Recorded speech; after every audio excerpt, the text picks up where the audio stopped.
A paz do Senhor para todos, graças a Deus. Essa é mais uma edição do nosso culto racional.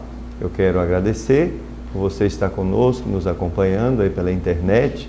Você é bem-vindo a esse estudo aqui da Palavra de Deus, versículo por versículo.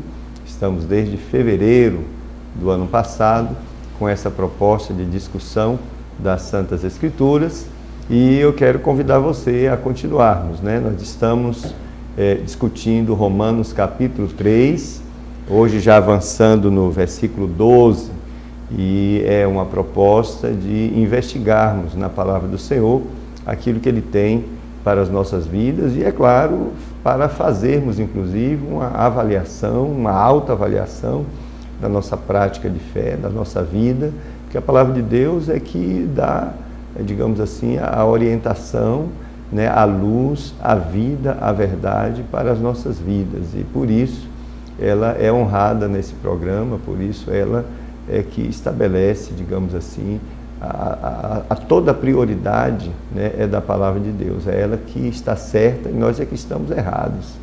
Não é a nossa filosofia de vida ou até a nossa filosofia de fé que vai modelar a Palavra do Senhor. Na realidade é o contrário, é a Palavra de Deus que tem que modelar a nossa experiência de vida, porque Deus é perfeito, Ele revelou a sua Palavra e seremos felizes quando obedecermos a sua santa Palavra. E Ele não nos deixa sozinhos, né?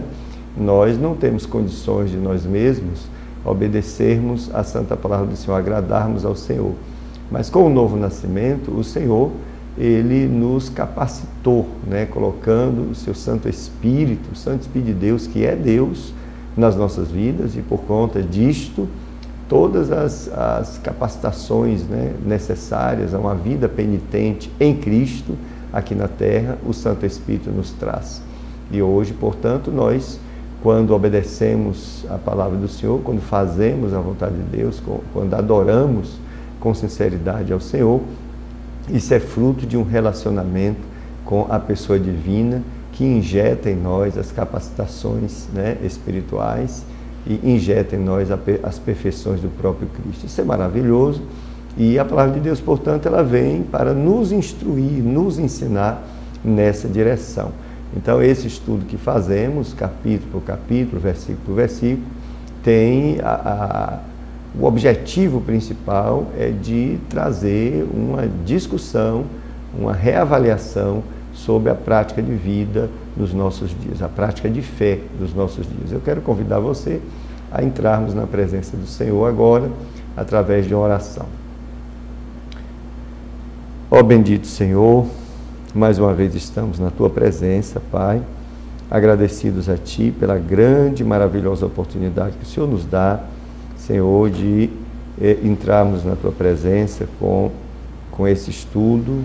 Nós rogamos a Tua bênção sobre nós, rogamos que o Senhor nos ajude, que o Teu Santo Espírito, Senhor, administre, Senhor, todas as necessidades espirituais deste programa, do nosso ouvinte, que eles sejam alcançados pela agência divina, através da Tua palavra, que haja, Senhor, uma transformação, que haja, meu Deus, uma renovação de vida, Senhor, uma conversão, Senhor, dos corações, através da ministração da Tua palavra aqui nesse programa. Eu rogo ao Santo Espírito que o Senhor nos use, de acordo com a Tua santa vontade, Senhor, a Tua iluminação para este programa.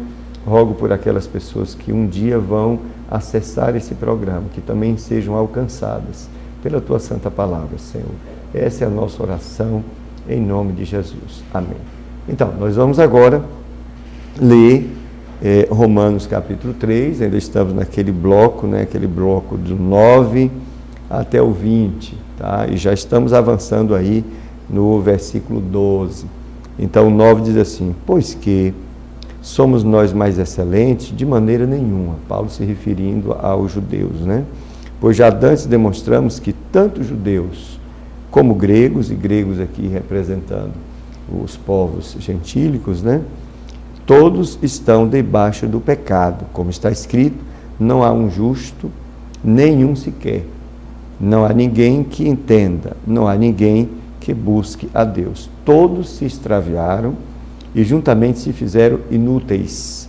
Não há quem faça o bem, não há nenhum só. Eu vou ler até aqui, versículo 12, e para avançarmos um pouquinho mais, hoje eu não acredito que eu vou mais do versículo 12, mas eu quero resgatar um pouco no que nós vimos no programa passado. Nós concluímos, né, a partir do que foi revelado aqui, no versículo 10 e 11, por exemplo, não há um justo, nenhum sequer, não há ninguém que entenda, não há ninguém que busque a Deus. E essas palavras foram, né, discutidas, meditadas no programa anterior, quando falamos que isso aqui é uma denúncia de uma ignorância espiritual universal. É uma denúncia de que a humanidade está numa depravação total, completa, universal, né? E não há compreensão espiritual, portanto. Essa é a tônica que foi usada aqui pelo apóstolo Paulo, e mostra, inclusive, essa questão da depravação total. Daí, nós começamos a discutir alguns aspectos, né? A questão de que há uma doutrinação do pecado aqui na Terra, a doutrinação filosófica, né, do mundo, o próprio pecado, a raiz do pecado, né, a natureza corrompida, nos tenta diariamente, tenta nos instruir, tenta nos conduzir, tenta mandar na nossa vida, só que agora, né, com os recursos da graça, o fato de sermos nascidos de novo, o Senhor nos transmite, né, essa agência divina nos transmite a mente de Cristo, né, nos transmite a natureza divina, e portanto nós temos uma outra opção, nós temos uma outra direção que nos leva à vontade de Deus. E além disso, o poder da graça do Senhor Jesus, né, que emana da sua cruz, da sua ressurreição, é posto em nossa vida para que nós vençamos essa outra direção. Ou seja, enquanto a natureza corrompida me dominava no passado, enquanto me escravizava no passado, agora ela está sob domínio, porque a própria palavra fala, Romanos 6,14, o pecado não terá domínio sobre vós. Acabou o domínio dele na minha vida, ele não me escraviza mais, ele não me obriga mais.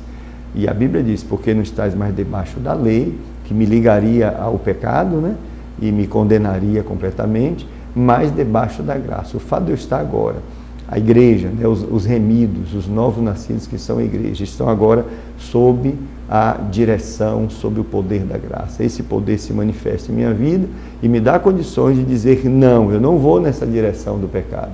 Eu não sou mais escravo disso. Agora, eu prefiro voluntariamente, sou livre e prefiro voluntariamente servir a Deus, porque eu amo, e aí mantemos uma relação, um relacionamento com o Senhor, e em espiritualidade crescente. É isso que a graça faz, mas o fato é que esse capítulo está dizendo que toda a humanidade caiu, que não há bem nenhum, né, na humanidade, e a única humanidade que está livre desse império do pecado se chama igreja.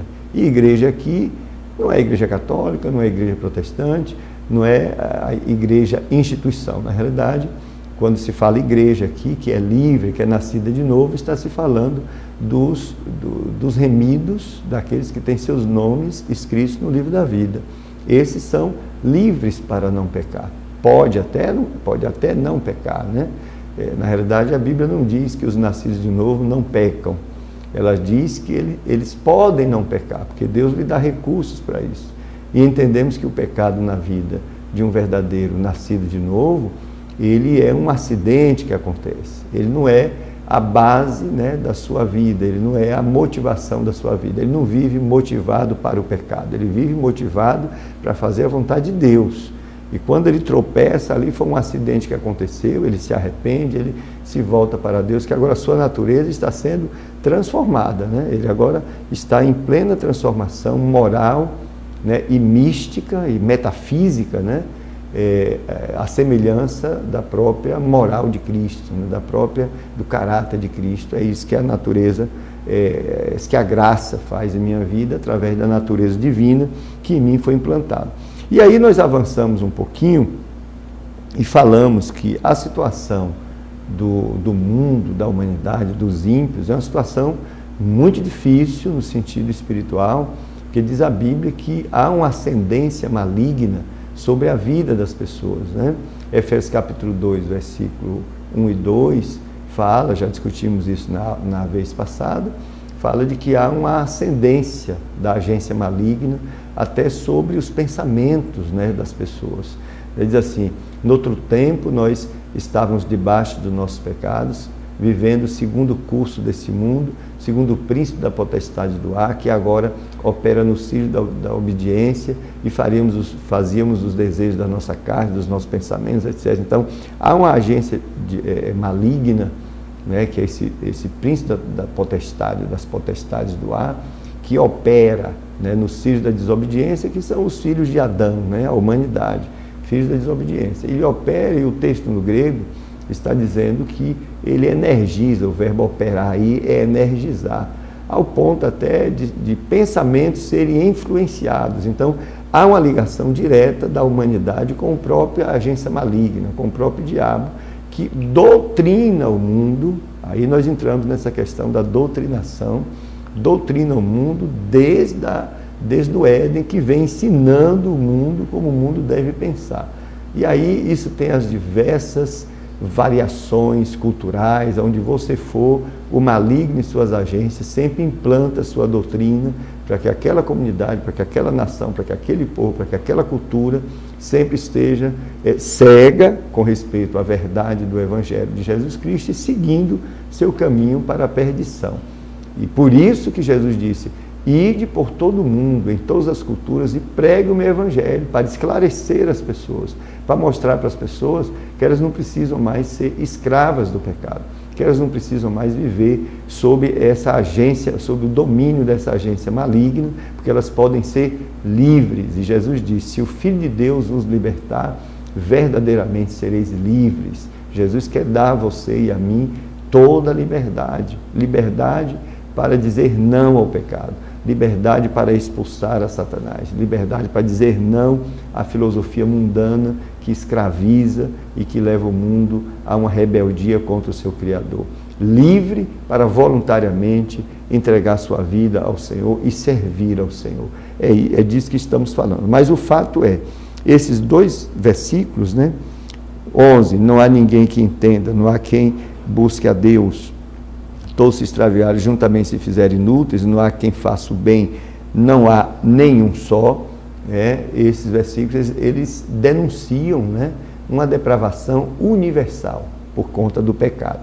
E nós falamos de um dos sinais dos tempos, e terminamos o programa passado com essa discussão, que eu vou retomar, 2 Timóteo, capítulo 3. 2 Timóteo 3 diz assim, versículo 1: sabe, porém, isto, que nos últimos dias sobrevirão tempos trabalhosos. Observe, porque haverá homens amantes de si mesmos. Isso todo mundo está vendo acontecer. Avarentos, presunçosos, soberbos, blasfemos, desobedientes a pais e mães, ingratos, profanos, sem afeto natural, irreconciliáveis, caluniadores, incontinentes, cruéis, sem amor para com os bons, traidores, obstinados, orgulhosos, mais amigos dos deleites do que amigos de Deus, tendo aparência de piedade, mas negando a eficácia dela. Destes, afasta-te. Observe que essa é uma profecia, né? O apóstolo Paulo, usado pelo Espírito de Deus, enviou uma carta para um dos seus colaboradores, um dos seus braços direitos, era Timóteo e Tito. Aqui a carta é a Timóteo, a segunda carta a Timóteo, que era um jovem obreiro, mas que estava ali na linha de frente, né, treinando outros obreiros, inclusive. E o Espírito de Deus usa Paulo para dizer uma profecia, que nos últimos tempos, né, nos últimos dias sobrevirão tempos trabalhosos. E ele caracteriza esses tempos trabalhosos dos últimos dias com uma mudança, observe, no caráter dos homens. E ele diz, porque haverá homens amantes de si mesmos, e começa a destacar, a listar diversas entre aspas, qualidades que são defeitos, né? De diversas personalidades aqui, ou diversos pecados, né? Caracterizando a personalidade desses homens dos últimos dias, amantes de si mesmos, avarentos, presunçosos, etc. E quando você vai ver, olha o que diz o versículo 5, tendo aparência de piedade, mas negando a eficácia dela.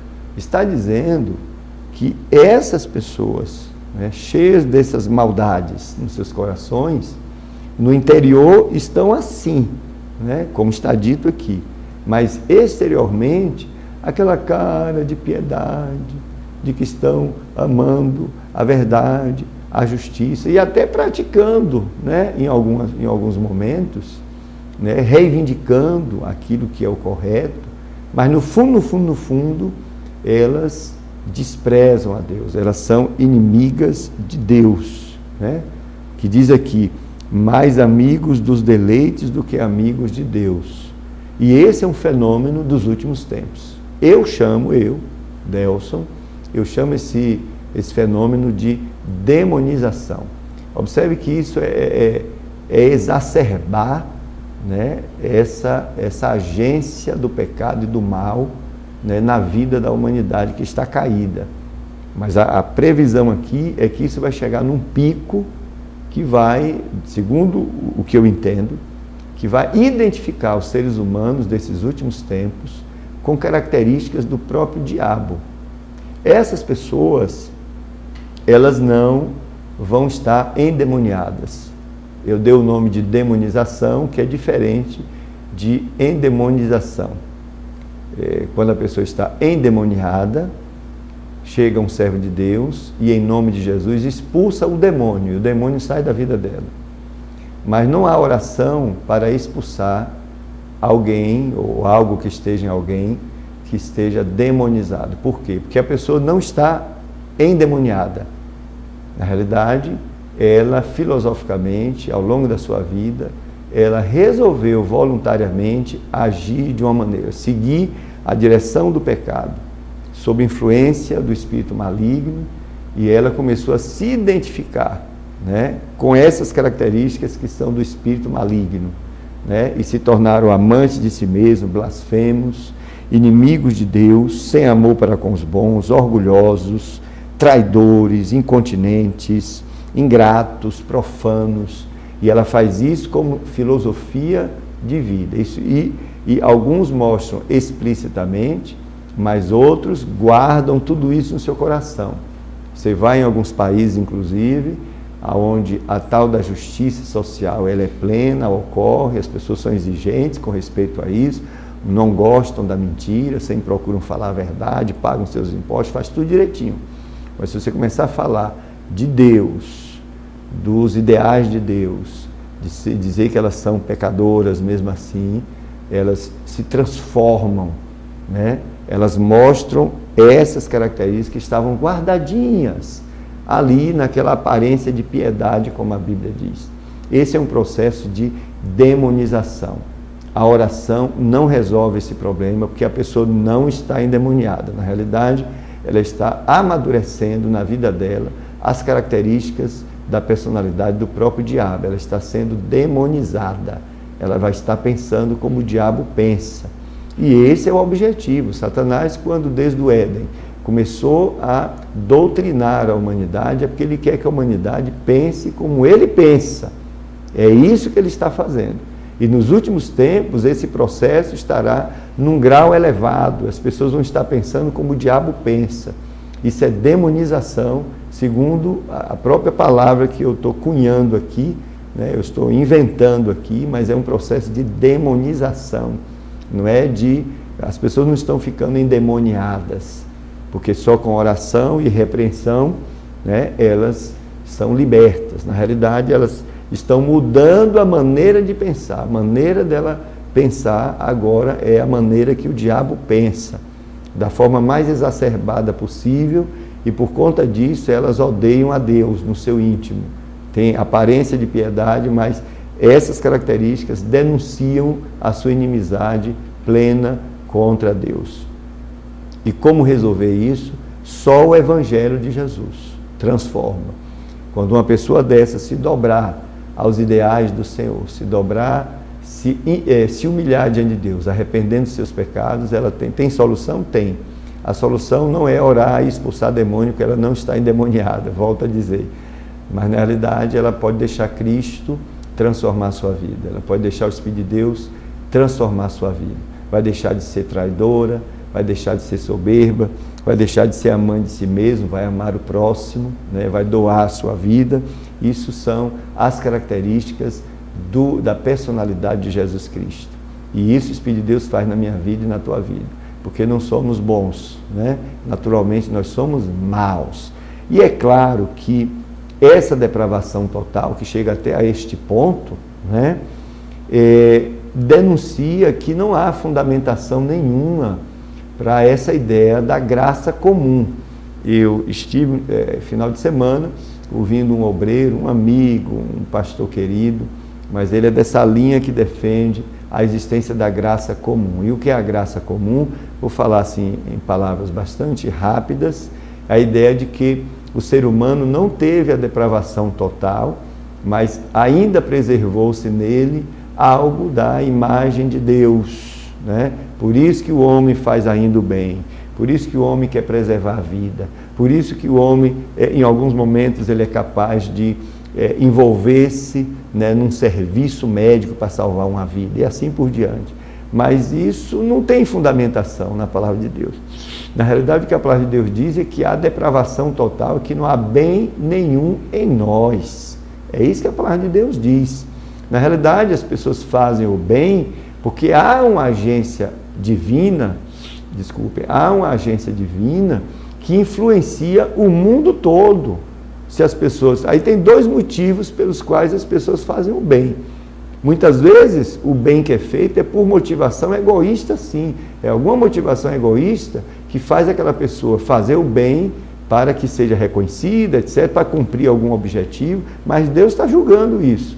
E a segunda é, a agência divina influencia as pessoas, sim, para que elas façam o bem, porque a graça, aí sim, né, a manifestação do Espírito de Deus aqui na terra influencia pessoas para elas fazerem o bem, porque a Bíblia diz, João 16:8, diz que o Espírito Santo convence os homens do pecado, da justiça e do juízo. Então, quando alguém deixa de matar o outro porque se enfureceu, não é porque ele é bonzinho intrinsecamente, mas é porque o Espírito de Deus está ali presente, ele está em todo lugar, e a agência divina está tentando convencê-lo de que cometer aquilo é um pecado, convencê-lo da importância da vida, convencê-lo que vale a pena amar, que vale a pena não ser violento. E é claro que é a agência divina que está atuando em nossas vidas, e não algo que o homem tem de si mesmo, de ser bonzinho.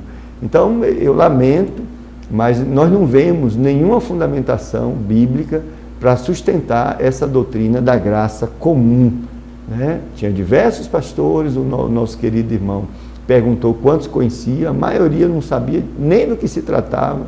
Não há fundamentação bíblica. O que a gente encontra de fato, fundamentação bíblica, é a depravação moral do homem, e uma consequência dramática, né, do homem não ter bem nenhum de si mesmo, né, em sua vida. Mas continuando a abordagem aqui que Paulo faz para Timóteo, se a gente vai para 1 Timóteo capítulo 4, versículo 1, olha o que diz também sobre os últimos tempos. Diz assim: mas o Espírito expressamente diz que nos últimos tempos, observe, apostatarão alguns da fé, né? Alguns vão abandonar a fé, mas não é desviar, né, da comunidade cristã.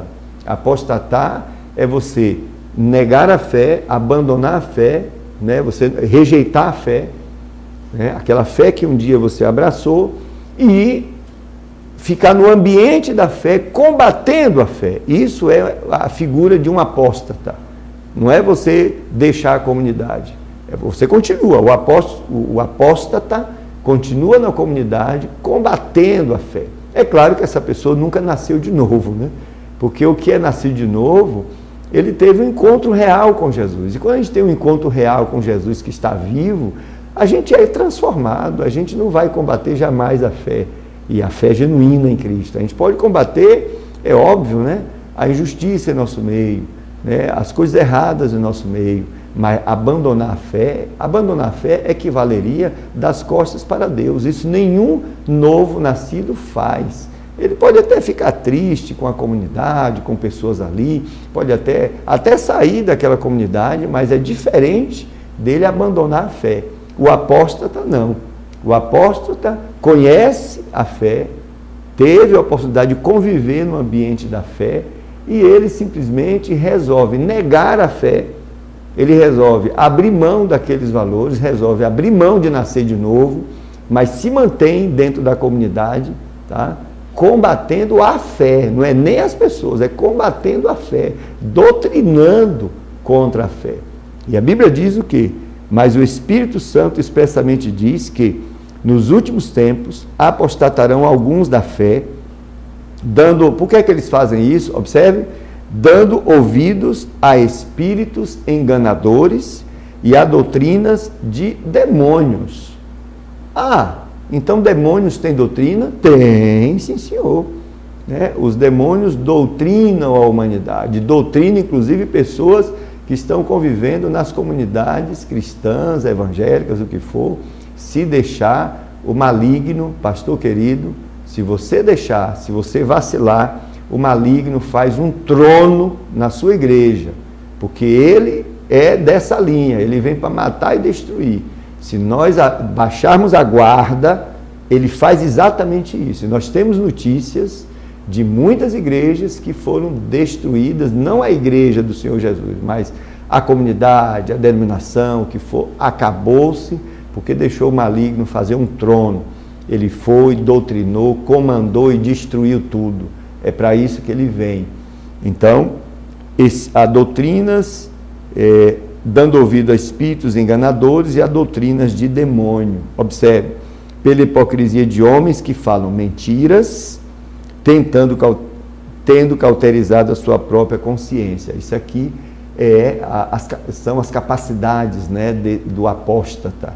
Mente cauterizada e se especializam em mentiras para combater a fé. Tá assim, desses, né, com a capinha também de piedade, que está reivindicando a verdade, mas muitas vezes, como você vai ver, ele é um apóstata nato, está combatendo as bases da fé. Nunca nasceu de novo, nunca teve um encontro real com Jesus Cristo. Está cheio de teólogo assim, em muitos seminários por aí, mas nem por isso o seminário não é importante. É importante sim, continue fazendo seu curso de seminário para você estudar mais adequadamente a palavra de Deus. É importante, se você tiver tempo, faça. Bom, mas o que estamos falando aqui é dessa depravação, né, da natureza humana, depravação universal, que tem esses níveis, né, tem esses níveis de demonização, tem esse nível da doutrinação, inclusive até na comunidade que se diz cristã, né, esses tentáculos do mal conseguem chegar. Bom, não há bem nenhum no homem. Olha que Romanos capítulo 7, o próprio Paulo escrevendo, Romanos capítulo 7, versículos 18 e 19, olha só. Porque eu sei que em mim, isto é, na minha carne, não habita bem algum. Então essa doutrina da graça comum, só com esse versículo já está bastante questionada. E aqui é Paulo doutrinando sobre a natureza corrompida, né? E aquilo que a obra do Espírito Santo faz, né? Quando ele diz, versículo 2 do 8, diz assim: porque a lei do Espírito de vida em Cristo me libertou da lei do pecado e da morte. Então ele vem falando desde o capítulo 6 desse domínio do pecado na vida do homem. Ele está ensinando, né, como essa natureza corrompida faz na vida do homem, deixando o homem incapaz de fazer aquilo que ele quer, né? Mas depois ele diz que, portanto, nenhuma condenação há, 8:1, condenação há para os que estão em Cristo Jesus, que não andam segundo essa natureza corrompida, mas andam agora segundo o Espírito. Aqui Espírito é Espírito do homem, com o qual o Espírito de Deus se comunica. Aí ele diz, porque a lei do Espírito de vida em Cristo Jesus me livrou da lei do pecado e da morte. Então, em Cristo, nós somos livres dessa situação. Né? Em Cristo, uma vez que eu fui inserido em Cristo, que eu nasci de novo, agora um bem vai habitar em mim, mas não meu, mas aquele que é de Cristo. Né? O Espírito de Deus vem morar em mim. E o fato do Espírito Santo morar em minha vida, morar em sua vida, torna você, só por isso você já é santo, porque a pessoa santa, a terceira pessoa da Trindade habita em sua vida. Você é santo por causa disto. Não é perfeito do ponto de vista da sua condição humana. Estou falando do ponto de vista de como Deus lhe vê. Ele me vê através de Jesus Cristo, me vê justificado, porque um dia eu criei no seu Filho. Por causa da justiça de Cristo, Deus me recebe como perfeito. E Ele colocou o Espírito de Deus na minha vida e na sua vida para ir nos transformando, nos tornando parecidos com Jesus. E o nome disso é santificação. Né? Mas o texto, enquanto Paulo está falando da situação da humanidade, ele está dizendo, porque eu sei que em mim, isto é, na minha carne, não habita bem algum, e com efeito, o querer estar em mim, mas não consigo realizar o bem. Essa é a situação da humanidade. Ao 19, porque não faço o bem que quero, mas o mal que não quero, esse faço. É disso que estamos falando. E o versículo 12, que nós agora podemos falar um pouquinho sobre ele, o versículo 12 diz, todos se extraviaram e juntamente se fizeram inúteis. Não há quem faça o bem, não há nenhum só. Tá? É claro que Paulo está aqui reproduzindo, aproveitando no seu discurso, ele reproduz Salmo 14, versículo de 1 a 3, olha o que está dito aqui nesse salmo. É um salmo de Davi, né? Disseram os nécios no seu coração, não há Deus, têm-se corrompido, fazem-se abomináveis em suas obras, não há ninguém que faça o bem. Você vê, desde o autor do Antigo Testamento, eles já sabiam disso, eles já concluíam isso, que a humanidade estava perdida. E ainda chama de nécio, de louco, aquele que diz que Deus não existe.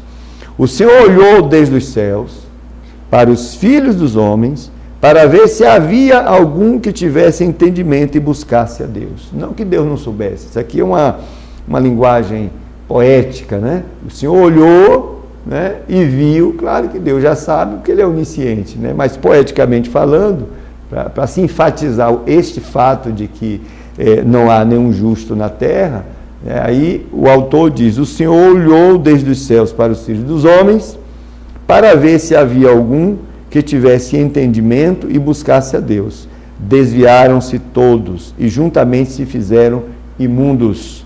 Não há quem faça o bem, não há sequer um. É isso que a palavra de Deus diz. Vamos também para Isaías, né? Isaías também está dizendo algo nessa linha. 53, Isaías 53, versículo 6, diz assim, todos nós andamos desgarrados, como ovelhas, cada um se desviava pelo seu caminho, mas o Senhor fez cair sobre ele a iniquidade de todos nós, de nós todos. Observe que está declarado aqui, isso é uma conclusão que Isaías faz, o profeta Isaías, que todos nós andávamos desgarrados como ovelha, cada um se desviava pelo seu próprio caminho.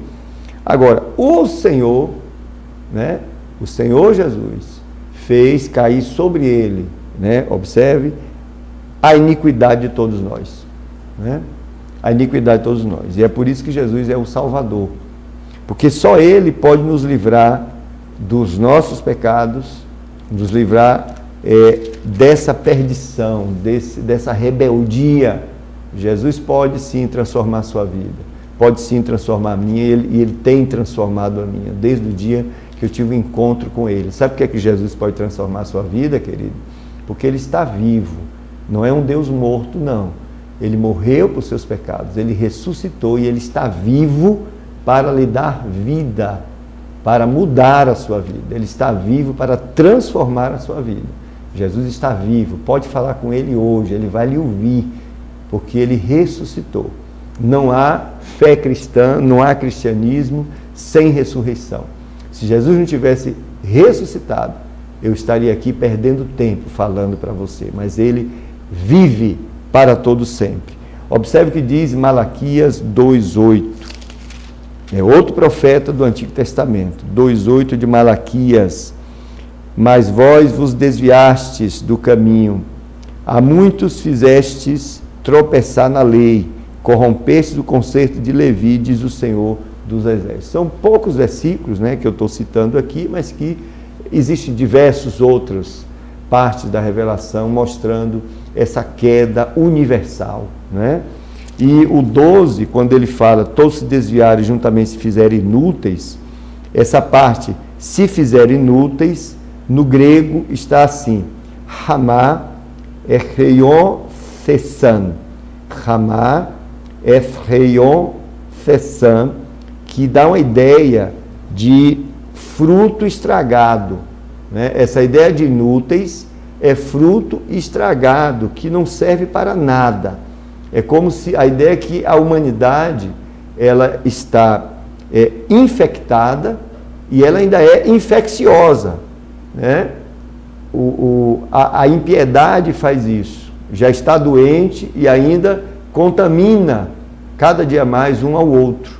Essa é a ideia que vem do Hamá Echreion Thessan, que é o verbo, quer dizer, a frase, fizeram-se inúteis. No grego, essa é a ideia de um fruto estragado, de uma carne apodrecida, que é danosa à saúde se você ingerir. Essa foi a ideia explorada aqui no texto original. Então, observe que, por outro lado, né, por trás do bem que se pratica, quando as pessoas reivindicam, não, mas eu faço bem, nunca matei ninguém, não desejo mal a ninguém, as pessoas sempre reivindicam seus méritos, né? Reivindicam sua justiça, reivindicam que são melhores do que as outras, mas dentro desse contexto aqui, o que é que Deus diz sobre isso? Será que a nossa justiça, que os nossos méritos consegue competir com a perfeição do Senhor? E será que essa bondade toda que se anda praticando, que se anda dizendo que está praticando, essa justiça reivindicada, qual é a fundamentação dela? Será que por trás desse bem, né, não existe uma motivação carnal e até diabólica? Observe que uma vez Jesus ele declarou que o mal se esconde atrás do bem, né? Então o mal pode praticar o bem como uma das formas de engano, para que engane pessoas, para que mantenha pessoas enganadas. Olha o que Jesus falou, João capítulo 3, versículo 20, porque todo aquele que faz o mal aborrece a luz e não vem para a luz, para que as suas obras não sejam reprovadas, tá certo? Então, e diz também, versículo 19, e a condenação é essa, que a luz veio ao mundo, e os homens amaram mais as trevas do que a luz, porque as suas obras eram más. Porque todo aquele que faz o mal aborrece a luz. Aborrece, não quer vir para a luz, né? E não vem para a luz para que as suas obras não sejam reprovadas. Mas quem pratica a verdade vem para a luz, a fim de que as suas obras sejam manifestas, porque são feitas em Deus. Quando Jesus diz que todo aquele que pratica o mal não vem para a luz para que suas obras não sejam reprovadas, você só tem bem e mal, né? Significa que essas obras do mal que não aparecem, elas estão escondidas, só encontram o bem para se esconder, elas se escondem. Muito do mal desse mundo, pasmem com o que eu vou lhe dizer, muito do mal nesse mundo, que o mundo conhece pouco a natureza do mal. Hoje se conhece apenas a pontinha de um iceberg sobre o que é o mal. Quando o anticristo vier e o mal assumir, né, as rédeas aqui desse mundo, o governo desse mundo, aí o mundo vai conhecer o restante do iceberg que está submerso. A Bíblia fala que a operação do mal ainda é um mistério. Agora, por quê? Porque o mal se esconde atrás do bem nesse mundo. Existe o bem que a agência divina faz nesse mundo, pratica, né, o reino de Deus, né, o reino da luz pratica, mas há um bem forjado. É nesse bem, aparentemente bem, que convence o mundo que o mal está escondido ali. Jesus disse isso. Então, muito do bem que se faz aí está completamente comprometido, né, com os ideais do mal. Então, não se engane com o bem, que muitos bens que se praticam por aí, que pode ser apenas uma estratégia do mal para enganar você. Bom, então, o texto em Isaías, olha só o que está revelado sobre a nossa justiça, né? Isaías 64:6. 64:6 está dito: